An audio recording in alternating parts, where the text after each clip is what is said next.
Hello. आज के इस खास एक्सप्लेनर में बहुत बहुत स्वागत है। आज के इस मॉडर्न डिजिटल दौर में जहां एआई यानी आर्टिफिशियल इंटेलिजेंस हमारी जिंदगी का हर कोना छू रहा है, वहां इंटरनेट पर सेफ रहना सिर्फ एक ऑप्शन नहीं रह गया है, बल्कि ये हमारी सबसे बड़ी जरूरत बन चुका है। आज हम बात करने वाले हैं स्मार्ट तकनीक और एआई के सुरक्षित इस्तेमाल पर। इस एक्सप्लेनर के जरिए हम उन सारी बारीकियों को डिकोड करेंगे जो आज हर इंटरनेट यूजर के लिए जाननी बहुत जरूरी हैं। तो चलिए फुल एनर्जी के साथ शुरू करते हैं। अब जरा इस पहल पर नजर डालिए। इलेक्ट्रॉनिक्स और आईटी मंत्रालय ने जो 10 फरवरी को ये राष्ट्रव्यापी अभियान शुरू किया है, ये सिर्फ एक दिन मनाने वाली बात नहीं है। दरअसल ये एआई इम्पैक्ट समिट 2026 की पहले का एक बहुत ही बड़ा और अहम कदम है। इसका सीधा सा मकसद है हमारे डिजिटल स्पेस को हर किसी के लिए सुरक्षित बनाना। तो आज का एजेंडा क्या है? बहुत ही सिंपल है। पहले हम समझेंगे सुरक्षित इंटरनेट की जरूरत, फिर एआई के फायदे और खतरे, उसके बाद आम साइबर धोखाधड़ी की पहचान और अंत में सबसे जरूरी सुरक्षित रहने के अचूक उपाय। खतरों को समझने से लेकर उनसे बचने तक का पूरा रास्ता हम एक साथ तय करेंगे। भाग 1, सुरक्षित इंटरनेट की आवश्यकता। अब सवाल यह है कि इसकी जरूरत इतनी ज्यादा क्यों है? आज हम ग्रोसरी खरीदने से लेकर बैंकिंग तक सब कुछ ऑनलाइन कर रहे हैं, है ना? ऐसे में सुरक्षित डिजिटल आदतें अपनाना सिर्फ टेक एक्सपर्ट्स का काम नहीं है, बल्कि ये हम सभी के लिए बिल्कुल आवश्यक है। इंटरनेट सेफ्टी ना कोई एक दिन का काम नहीं है कि आज किया और कल भूल गए। इस इनिशिएटिव का असली फोकस है दैनिक साइबर स्वच्छता, यानी डेली साइबर हाइजीन।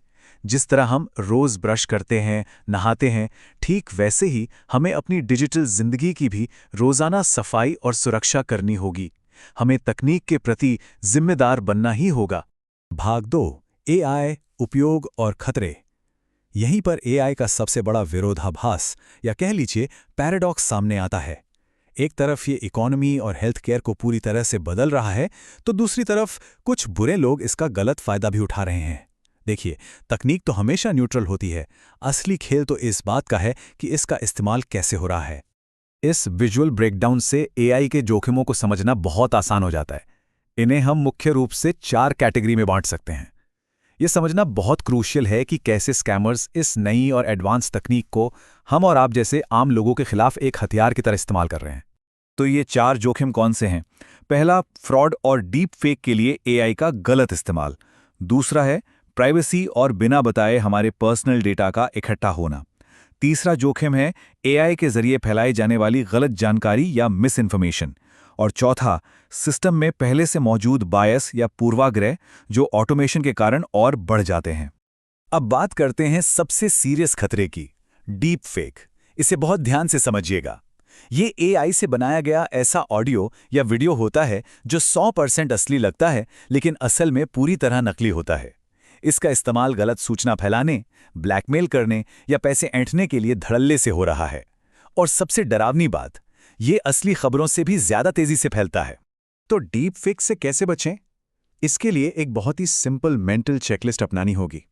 कोई भी वीडियो फॉरवर्ड करने से पहले सोर्स चेक कीजिए, ओरिजिनल न्यूज़ रिपोर्ट ढूंढिए, रिवर्स इमेज सर्च का इस्तेमाल कीजिए। और सबसे बड़ी बात, अगर कोई वीडियो देखकर एकदम से बहुत गुस्सा या डर लगे तो वहीं रुक जाइए। अक्सर ऐसा कंटेंट हमारी भावनाओं से खेलने के लिए ही बनाया जाता है। भाग 3, आम साइबर धोखाधड़ी। एआई के बड़े खतरों से हटकर अब बात करते हैं उन रोजमर्रा के स्कैम्स की जो किसी भी वक्त किसी के भी स्मार्टफोन पर दस्तक दे सकते हैं। ये बहुत ही आम लेकिन खतरनाक खतरे हैं। जरा इन लिंक्स पर गौर कीजिए। दिख रहे हैं ना बिल्कुल असली? यही फिशिंग है।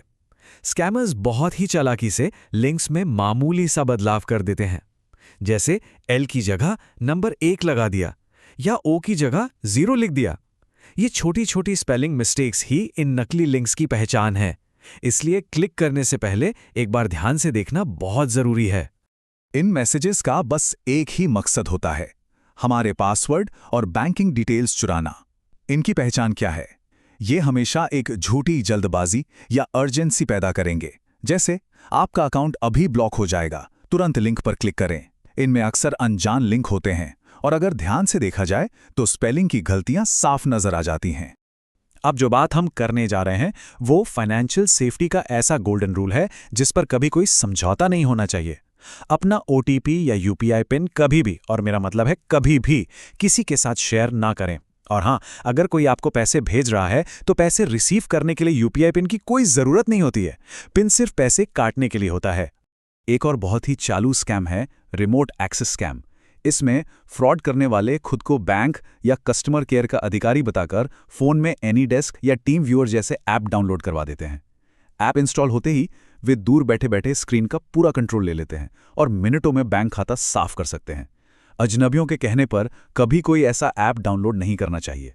इसके अलावा भी कई जाल बिछाए जाते हैं, जैसे अनजान लिंक्स से डाउनलोड होने वाली मालवेयर वाली APK फाइल्स जो सारा डेटा लीक कर देती हैं, या फिर रातों रात अमीर बनाने का दावा करने वाले नकली क्रिप्टो और रियल एस्टेट इन्वेस्टमेंट। और हाँ, 90% डिस्काउंट का लालच देने वाले नकली शॉपिंग ऐप से तो बिल्कुल बच के रहना चाहिए। जो ऑफर सच होने के लिए बहुत अच्छा लगे, वो पक्का धोखा होता है। भाग 4, सुरक्षित रहने के उपाय। हमने खतरों की बात तो बहुत कर ली, अब आते हैं सॉल्यूशंस पर।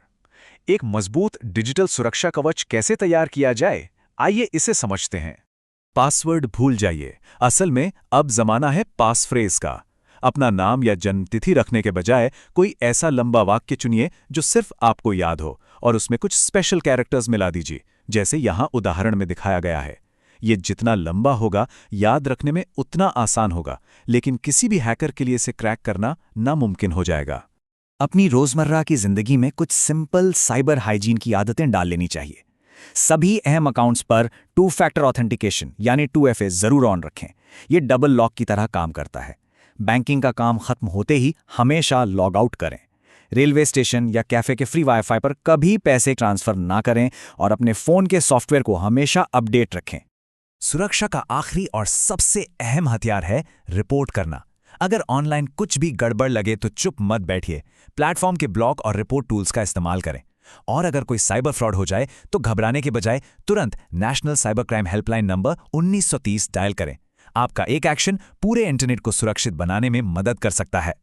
इस एक्सप्लेनर के अंत में एक बहुत ही अहम सवाल है जिस पर हम सबको विचार करना चाहिए। क्या हमारी रोजमर्रा की डिजिटल आदतें हमारे पर्सनल डेटा को तिजोरी में सुरक्षित रख रही हैं, या फिर हमने हैकर्स के लिए डिजिटल दरवाजा खुला छोड़ दिया है? जानकारी होना अच्छी बात है, लेकिन उसे अमल में लाना सबसे ज्यादा जरूरी है।